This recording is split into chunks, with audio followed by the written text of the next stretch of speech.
So there were supposed to be some interviews put in place, but it's taking a little bit of time to get around to those. So in the meantime, to hold you over, I'm gonna go ahead and just spitball and freestyle this shit off the top of my brain. Um, Basically, I put out Every Shrink's Wet Dream, which was the first full-fledged album in 23 years of writing and recording and doing this music that I love and most of us have grown to love, or whatever it may be. Um, the album content was dealing with a lot of internal conflict, um, personal situations with, my family, my dad and mom specifically, and or my sister or whatnot. I really dived in deep, you know, but instead of making it a slow, slumbering, we,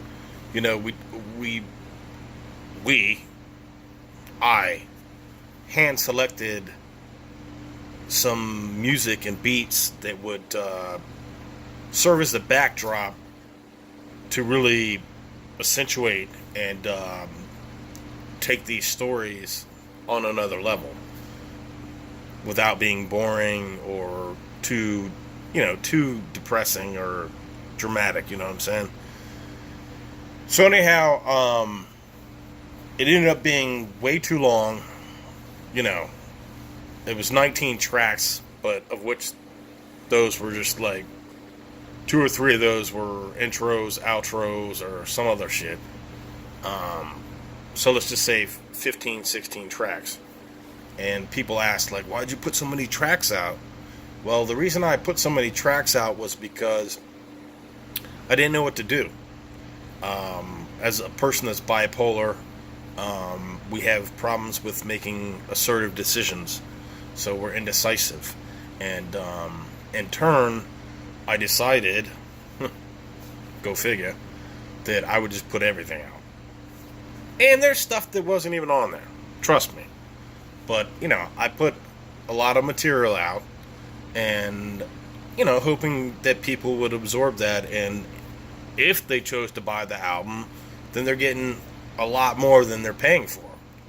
I asked $10, for the joint. And a lot of people didn't buy it. I can't say that I'm mad or upset about that. I think it's only natural that, people are caught up in their own world and they're not really interested in this or interested in, your shit, so they don't fucking buy it. But, anyhow, it still exists. It's out there. And I'm hoping to sell more, downloads. I guess that's the way you're supposed to do it now in the digital world. But I'm only hoping to sell more downloads so that I can bring the physical copies and reimburse all the people that supported the album from the onset, that invested their hard-earned money without any hopes of anything in return. And they gave me $2,300. That's a lot of change. You know what I'm saying? It's a lot of friends and a lot of people that are being optimistic about your art.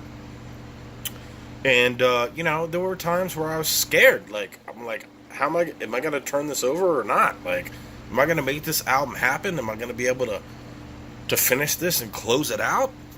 And, that was, it was hard on me.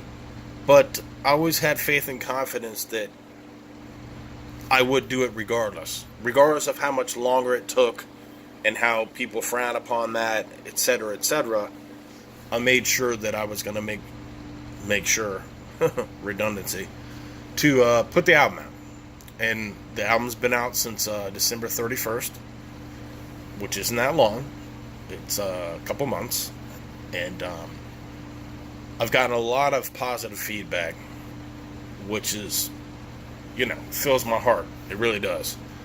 You know, I'm not in this to be a superstar or anything like that. Those days have passed. You know, when I was younger, I had a sharper chance at that. But you know, I'm a married man. I'm a husband. I got my business. I paint houses for a living, and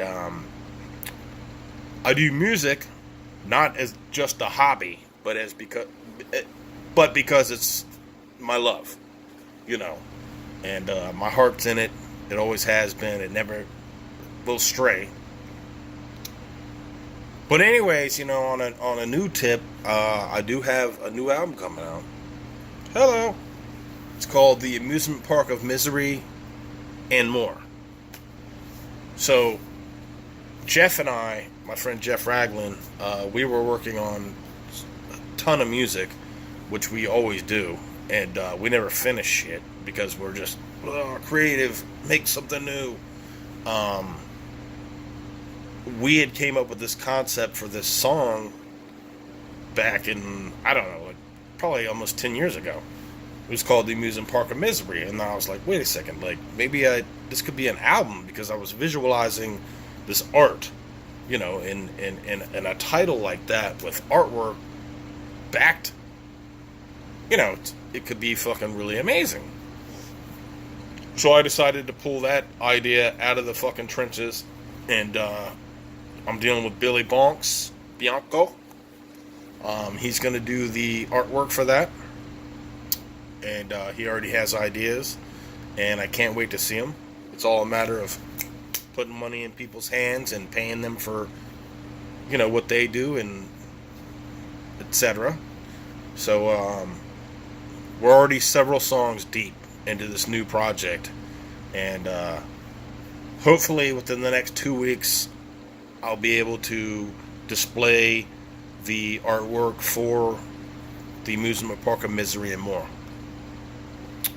In the meantime, I'll just keep giving you what I got, and hopefully you guys will keep following me and supporting me, and I will do the same for you, fellow artists, DJs, you know, graffiti artists, tattoo artists, whatever you are, because that's what we're supposed to do.